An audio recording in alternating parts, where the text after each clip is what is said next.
Welcome back. In the previous part, Rean left Ymir with Valimar to board the Pantagruel.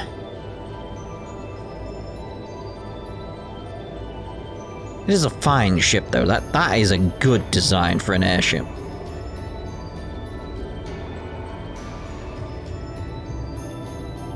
Like, you really think those chains are going to work? Or is it just to make sure it doesn't fall off? I imagine it's to make sure it doesn't fall off.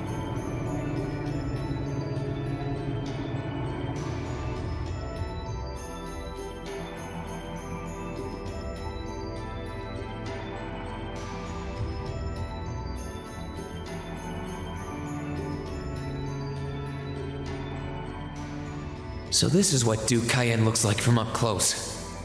I'd very much, if I was Rean at this point, I'd be like, well, I've been here for a while, what do you want? It's hard to believe that I've ended up in the same room as the leader of the Noble Alliance. Although, I guess we did meet back in Legram before the war broke out. Rean Schwarzer. No, finally. Truth be told, we don't want this war to drag on any more than you do. Really? We only acted as we did due in part to our dearly departed Chancellor's behavior being far too unreasonable to justify turning a blind eye. He garnered the trust of His Majesty, and in turn misused that trust. He flagrantly disregarded this nation's beloved culture and traditions, treating Erebonia as if it were his own personal property. Surely you too noticed this. Well, I can't say I disagree. We did hear story after story during our field studies about how aggressive his policies were, about the way he didn't care how many enemies he made as a result, creating terrorist groups like the Imperial Liberation Front.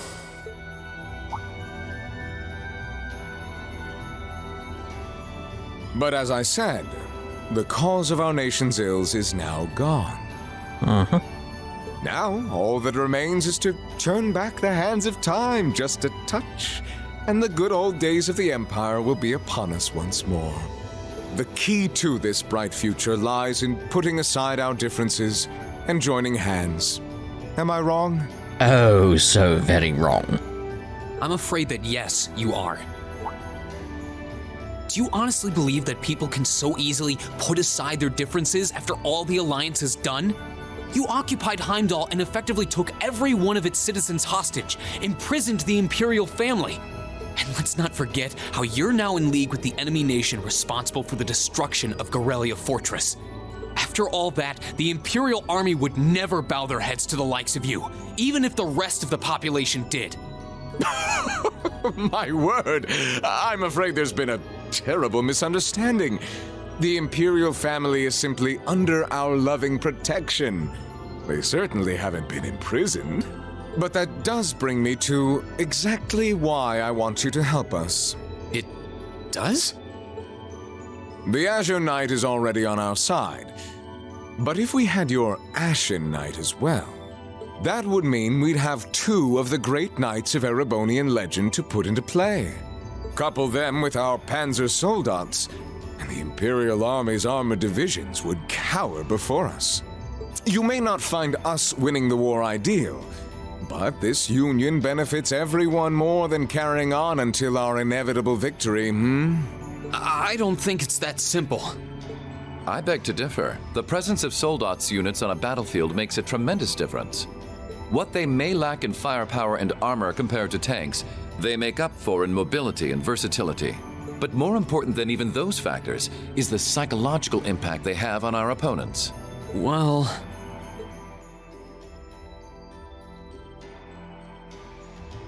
we're only human.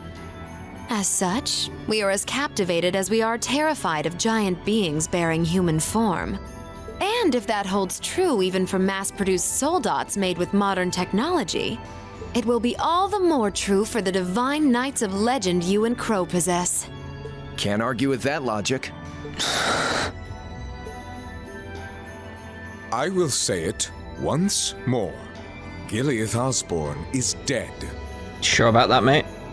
And with his death, all that's left to be done is end this ridiculous war and return order to the Empire. Only then will everything be as it should. That includes both your pleasant academy life and the peaceful days of darling Elise and her friend the princess. Are you trying to? Whatever you ultimately decide, their safety is guaranteed. I would ask that you promise him this, if nothing else, Your Grace. But of course, I'm not a monster. Yeah, you are. You are. Rufus. We may stand on opposite sides of this conflict, but I still sit on Thor's board of directors. And in that capacity, I suggest you consider carefully the choice before you. After all, every soldier must decide for himself whether a cause is worth fighting, perhaps even dying for. I look forward to hearing your answer.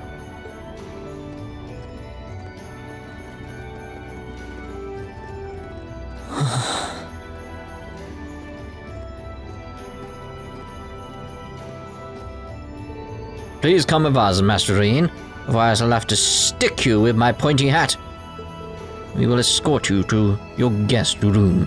Food and refreshments will be provided for you there.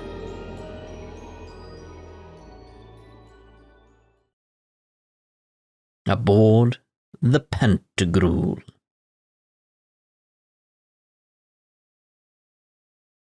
It's a new day, everyone. Oh, indeed it is.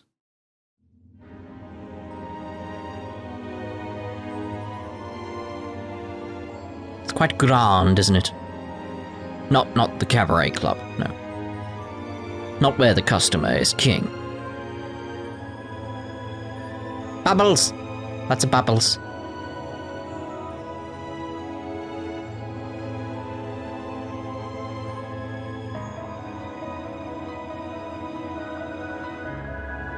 I do love the detail on these doors. It's quite gorgeous. It's almost glorious, you might say. All that's left to be done is end this ridiculous war and return order to the Empire. Only then will everything be as it should. That includes both your pleasant academy life and the peaceful days of darling Elise and her friend the princess. I suggest you consider carefully the choice before you. After all, every soldier must decide for himself whether a cause is worth fighting, perhaps even dying for. I look forward to hearing your answer. It's hard to argue that this war began because the noble faction went too far. But the longer it goes on, the more people are going to suffer. Am I really okay with that? If I join them, I could reduce the number of victims, be friends with Crow again, free Elise and Princess Alphen. No, this isn't that simple. Think, Rean, think! I was able to reunite with the others, but Elise and Princess Alphen are still in the Alliance's custody. What's the best thing I can do? This isn't just about me. What do all of us want to do? Keep racking your brain like that and smoke will start coming out of your ears.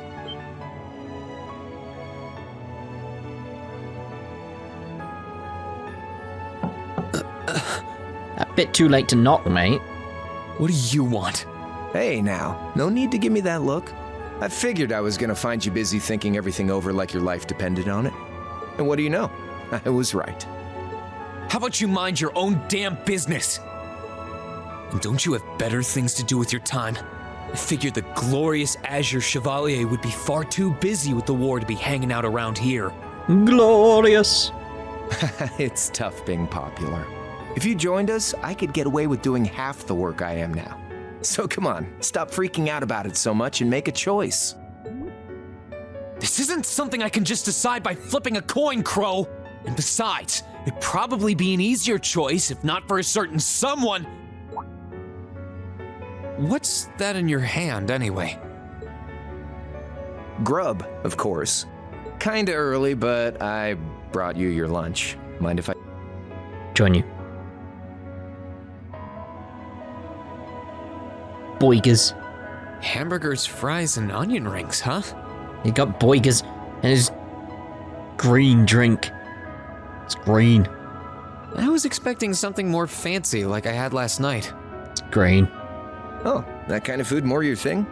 Okay then, give me a minute while I go ask the chef to whip something up. No, this is fine. The burger looks delicious. Cool. All right, dig in. This tastes kinda different from a normal burger. Well, yeah, it's poisoned. I mean, it's turkey. Oh, no wonder. It's got whitefish in it. Yeah, they're called fish burgers. Pretty good, right? Yeah, the tartar sauce makes for an unusual extra flavoring too. Oh. This tastes amazing. I like this way more than the food I had last night, to be honest. Well, glad to hear it. Guess it was worth putting my cooking skills to the test after all. Wait, you made this? Was my first time cooking in a while, too. Sharon could probably do better, though. But I wanted to give it a shot anyway. This stuff was like soul food back in Dry, where I grew up. Oh. To think, all the time we spent searching for the leader of the Imperial Liberation Front, and he was right under our noses. Crow Armbrust from the Jirai SEZ. Oh, yeah, Vita was using some weird thing of hers to let you see what was going on, wasn't she? So I guess you saw what happened there. Yeah. Jirai was that special economic zone in the Northwest you guys went to during our August field study, too. We didn't run into anything like that in the Jirai Special Economic Zone. Though, I guess that makes sense seeing as it's under the direct control of the Imperial government and not a noble. I seem to recall that it was annexed 8 years ago. Is that right? Yeah, the Empire stitched it on nice and neat without much opposition. Now it's prospering as a special economic zone on the coast. Seemed like a pretty lively place. So you ended up going back to your old hometown then? Yeah, by pure coincidence. It's changed a lot since I was last there, so it was kind of surreal being back again.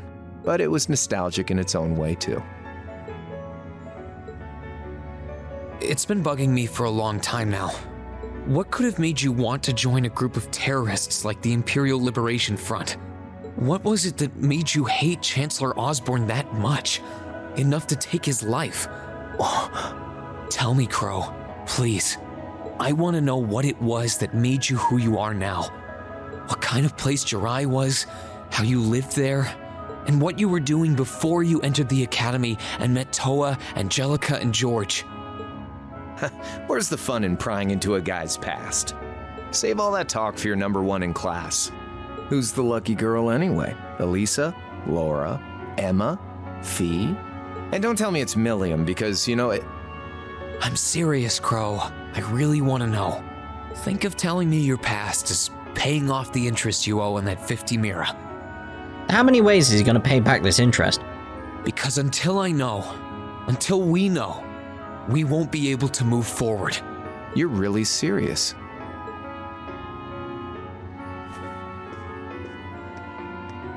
Crow? My past really isn't that big of a deal, you know. It's got nothing on yours, that's for sure. If you find yourself thinking that's all when I'm done, well, I warned you. So, you really want to know? Yeah. Nothing you say will change my mind. Please, tell me. All right, you win. Like I said, it's just your run-of-the-mill sob story. Pick up any history textbook and you'll probably find a dozen others just like it. It's the kind of story that's so common no one bothers to remember it, like it never even happened. Back in those days, Jirai was known as Jirai City. It was a city-state off the coast of northwest Zemuria that prospered through maritime trade with West Erebonia, Northumbria, and Remiferia. It had a population of around 150,000 people, so it wasn't exactly a big place or anything. Because of that, the surrounding nations left it alone and let us live out our days in peace. We were pretty fortunate, all things considered. Until about 20 years ago. That was when the Northumbrian disaster struck, and much of the Principality of Northumbria was turned to salt. And as a result, trade on the northwest shore was reduced to virtually nothing. Day after day, Jirai's prosperity started to fade away. Still, it wasn't all bad. We had our fishing, our historic landmarks, our septium mines. We could make use of those to get trade going again, both to keep our state running and to help out Northumbria. In fact, the one who advocated that approach was the mayor. my grandfather. He was the last mayor Jirai City ever had. He was a stubborn old bastard, but he had this wry sense of humor and was well loved by everyone. I lost my mom and dad early, so he was also my only living relative. He taught me just about everything a guy could know. He was like a mom, dad, and your old master rolled into one, I guess. Anyway, fast forward to 10 years ago. Out of nowhere, we received this proposal from the Erebonian government. They said they wanted to extend a railway line from Heimdall all the way to Jirai. We relied on the sea for trade before, but there wasn't any reason to believe we couldn't benefit from being connected to Heimdall by rail. The proposal drew overwhelming support from the city's council, and as a result, my grandfather was forced to accept. Within a year, the city had all of its old life back and then some. The streets were more bustling than ever. But keep in mind, this was the result of huge amounts of imperial capital flowing into the city. Land and buildings we once treasured were bought up left and right. Everything became a target for investment. People only cared about making money. Something similar supposedly happened in Crossbell too, but unlike there, no opposition existed in Jirai. My grandfather sensed something was off, and he tried what he could to get the situation under control. Then one day, someone blew up the railway line leading to Jirai. Everyone demanded that it be repaired as quickly as possible. Everyone except the imperial government. Instead, they panned our national security arrangements for being insufficient and threatened to withdraw all imperial capital. The city was left in an uproar like we'd never seen. Shares plummeted, and with no one able to ascertain the culprit's identity, chaos reigned. That was when he showed up. Chancellor Gileath Osborne, in his third year as representative of the imperial government, personally came to Jirai. We then received a second proposal. The restoration of the railway and its future security will be seen to by the Imperial Army.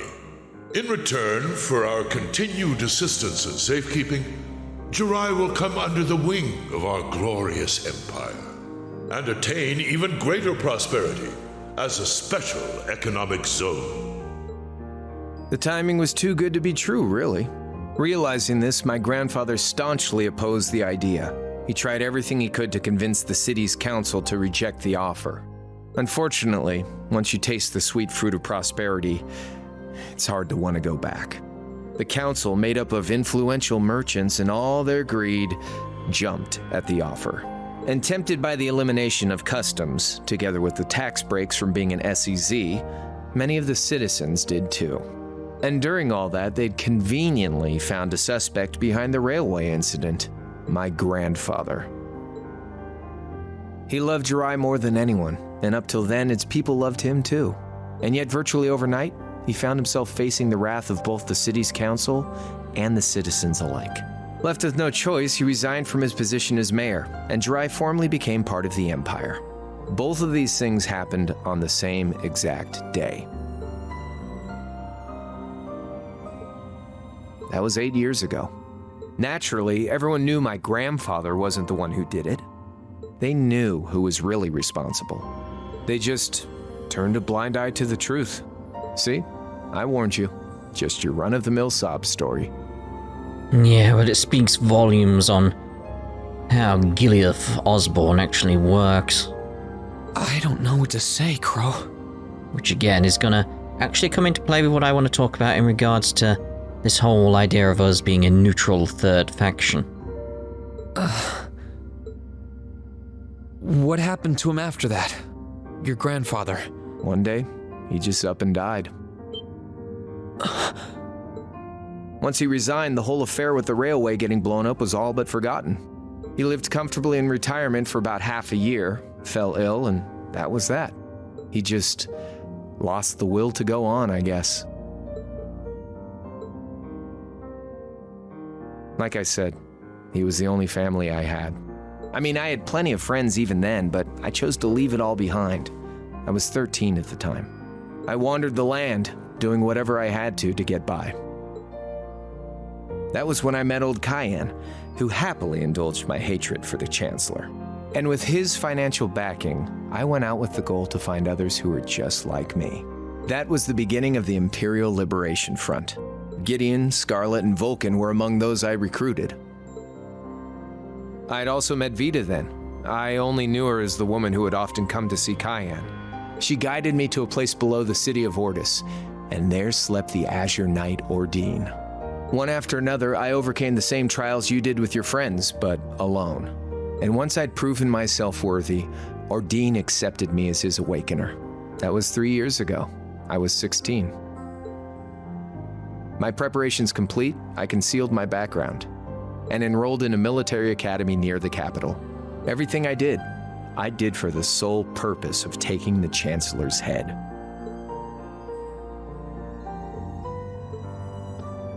Come on now, what's with the face? You look sadder about all this than I do. Yeah, I guess. I swear. I'm not trying to tell you the Chancellor was evil or anything. What? Still, there's no denying that he managed to outwit my grandfather. And he may have lost, but Pop's always loved a good gamble. It's thanks to him that I'm pretty good at chess, card games, that kind of stuff. I'd say it's fairly normal for a student to want to avenge his master's defeat, wouldn't you? Maybe. At the end of the day, there's no denying this country has problems, and the Chancellor's methods were making them worse. I studied those problems, worked out how to use the situation to my advantage, and then won the game with an all-or-nothing gamble. Sounds familiar. But when you think of how peaceful Jirai is now, I'd say I've got a duty to clear up the mess left behind by my game too, which means ending this war and restoring peace. So it's only when that's done that my game is truly over.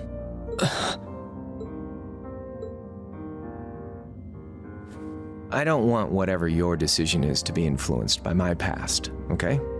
Like Rufus said, you need to think long and hard about what it is you're fighting for. For you, more than anyone else. Yeah, but Crow... Anyway, I think I've stuck around here for long enough. You're going to be treated as a visitor. Well, sort of. It's about time for the higher-ups to head back to Heimdall, so go ahead and pass the time however you want. However I want? What else can I even do here?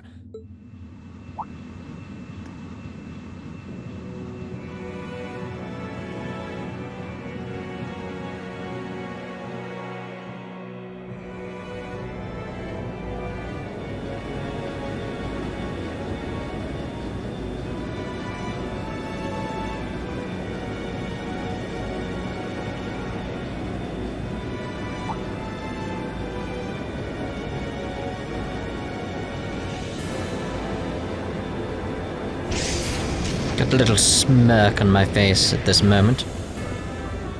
I just see more of the pieces moving into place that I didn't the first time. There'll be no guards outside your room, so if you want to try and escape, be my guest. Just keep in mind that some members of Ouroboros and Zephyr are on board too. Not to mention me, Scarlet, and Vulcan. So if you're up for a gamble of your own, get ready to take all of us on. Sounds fun.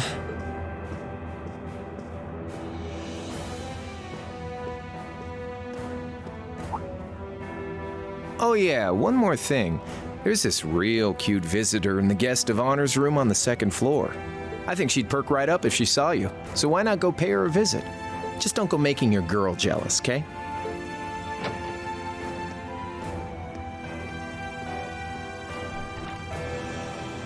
I wonder who he means. He said she's in the guest of honors room.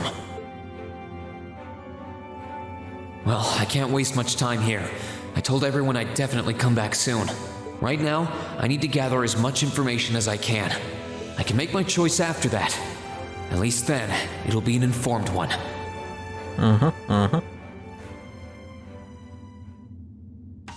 Very much that scene hits very differently, because it's like I was saying, it's like I feel more affinity to Crow because of like the extra bonding scenes I was able to actually take part in and stuff like that in Cold Steel 1 because of New Game Plus and having all those bonding points. So it's like I feel a lot more weight behind everything there, and I feel more connected to his story and everything that was going on. But it also, again, informs me of certain things. It's that case of like, I was aware of certain chess pieces being in motion when I first went through, but I never had the implication of what they meant in the long run.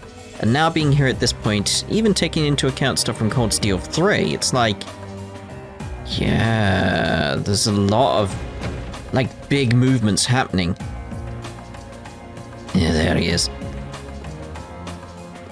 Oh, it's just that case of, like, I want to talk about it, but not yet. I don't feel it's right to talk about it yet. I feel like there's probably a better point later on to properly talk about how I feel in regards to the Noble Alliance, the Imperials, our faction, basically, the third faction, the quote-unquote neutral party, yes. I can sense someone inside. Knock! Come on in if you like. That sounds like... Excuse me.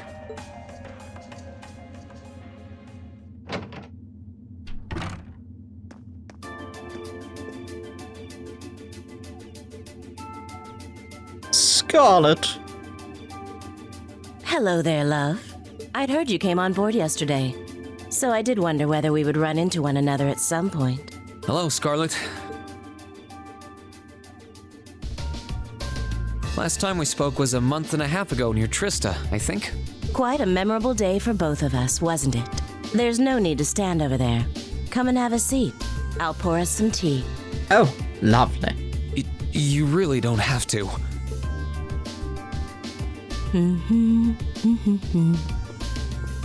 Well, I guess there's no harm in chatting for a bit. Plus there's tea.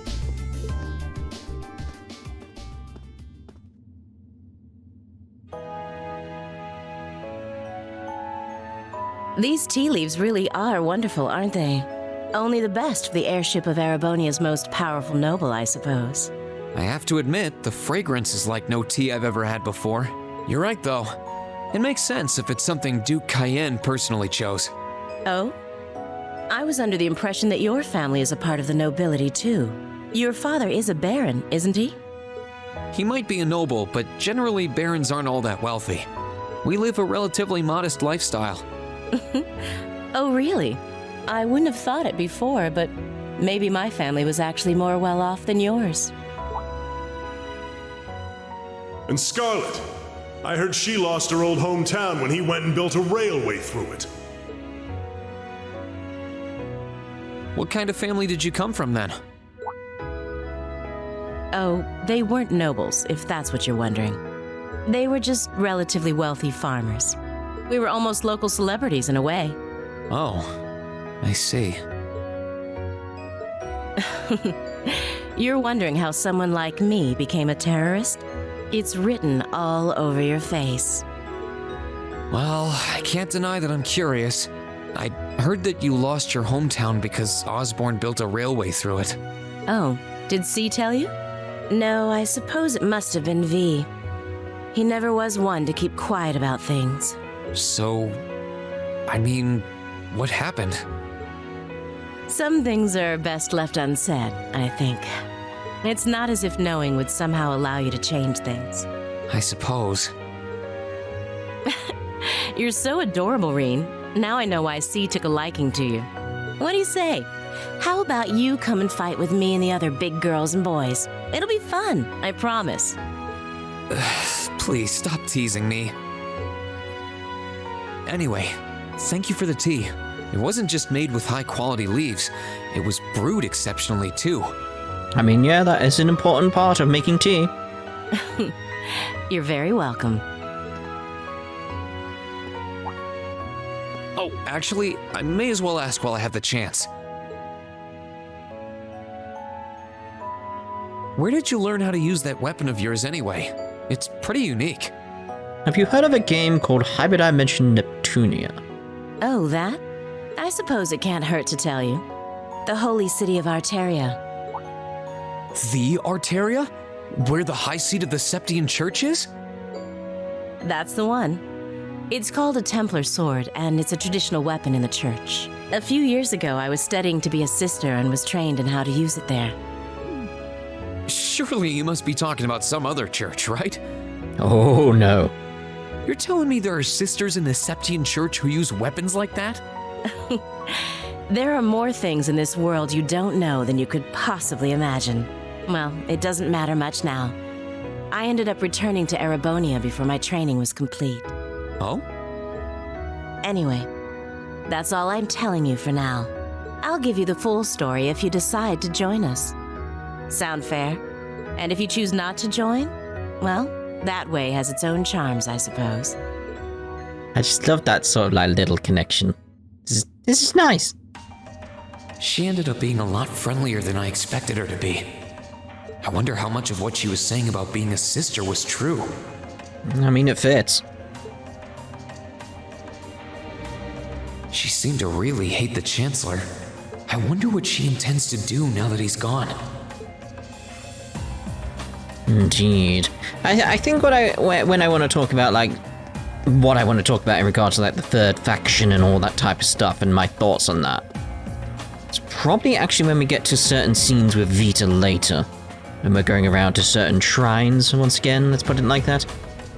Then I will talk about it, because I feel it's like she has certain things said during that I want to actually talk about. We'll talk about them when we get there. But for now, we're going to end this part here, and in the next part, we carry on touring the Pantagruel. So we'll see you in the next part. Ta-ta for now.